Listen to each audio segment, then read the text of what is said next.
Still awake, I see, my little star. Oh, don't try to hide those yawns from me. I saw your eyes fluttering the moment I stepped past the threshold. Oh, no, no. Don't sit up. Keep your head on those pillows. You've had a very long day of running through the palace grounds, and even the bravest princesses must eventually rest to their feet.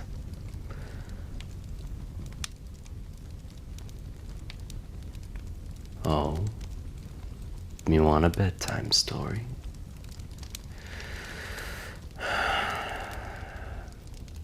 Well, all right. I suppose one story can't hurt. You really are just as stubborn as your mother. One story, but only on the condition that you close those bright eyes of yours and actually try to let sleep catch you while I speak. Deal? Good girl. Now wiggle down into the blankets.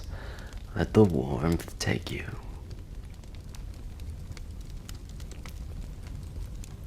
There we go. Nice and snug. And let's see. What story shall it be tonight? Ah, I know just the one. It is a very old story from a kingdom not too old or different from our own. Once upon a time, in a valley wrapped in emerald hills, there stood a towering stone fortress. And at the very top of the fortress, in a room that smelled of wild roses and old parchment, lived a young princess. Why was she in the tower? Well, she wasn't trapped by a scary monster or a wicked spell, as the old songs usually say. No, she was simply waiting. She was waiting for the world outside to quiet down, and she quite liked the peace up there. She would spend her days painting the clouds and reading books about ancient maps. But one day, a rather clumsy, rather loud knight in shining armor came riding through the valley. Oh, he was a good knight, mind you. His armor was shiny enough, though it had a few prominent dents from where he had tripped over his own shield during training. His horse was a steed, a stout gray mar, who was far more interesting in eating clover than rushing into battle. As this knight rode past the fortress, he looked up and saw the princess sitting by her window, looking at the sunset. And being a knight of very noble intentions, he immediately thought, ah, a princess in a tower. She must surely need saving. Now the princess didn't actually need saving at all. She was perfectly happy with her books and her paints. But the knight was terribly determined.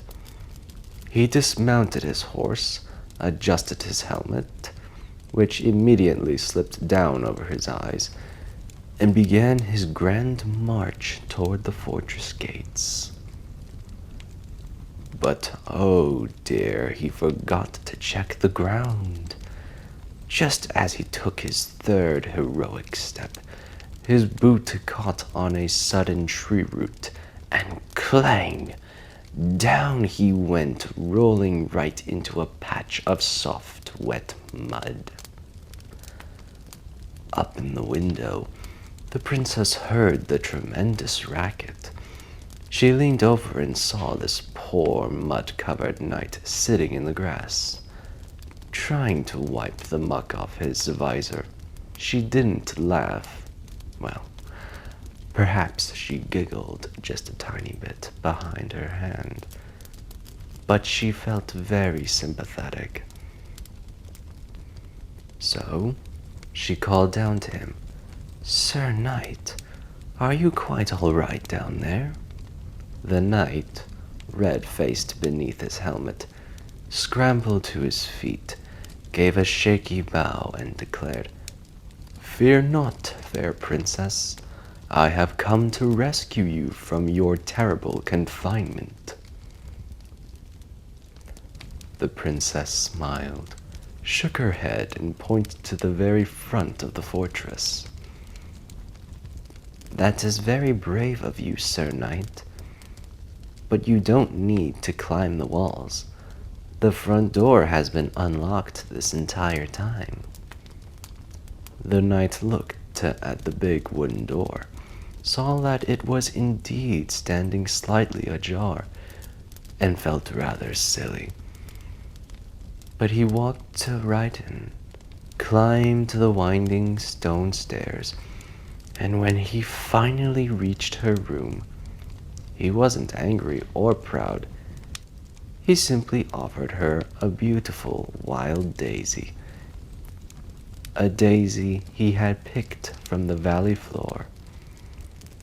He told her that even if she didn't need saving from a monster, perhaps she might want a friend to walk through the valley with.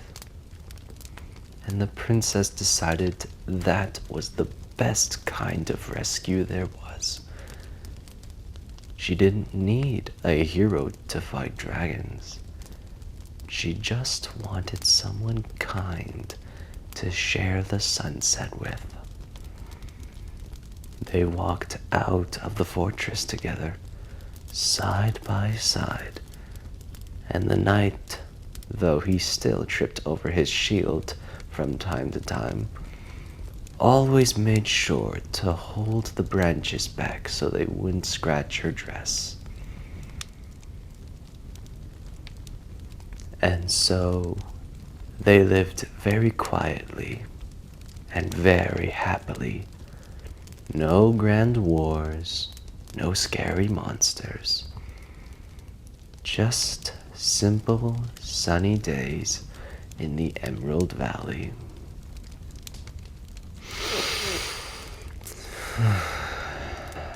I see your eyes are already closed. Such a good girl.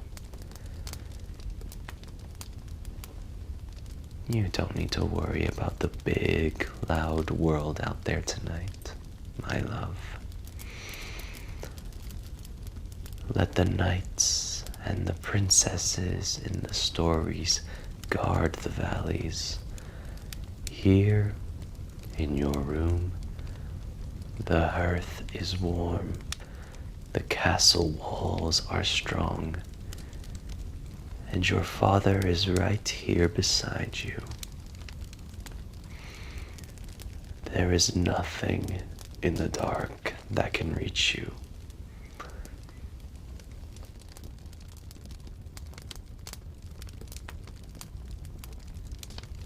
Sleep well.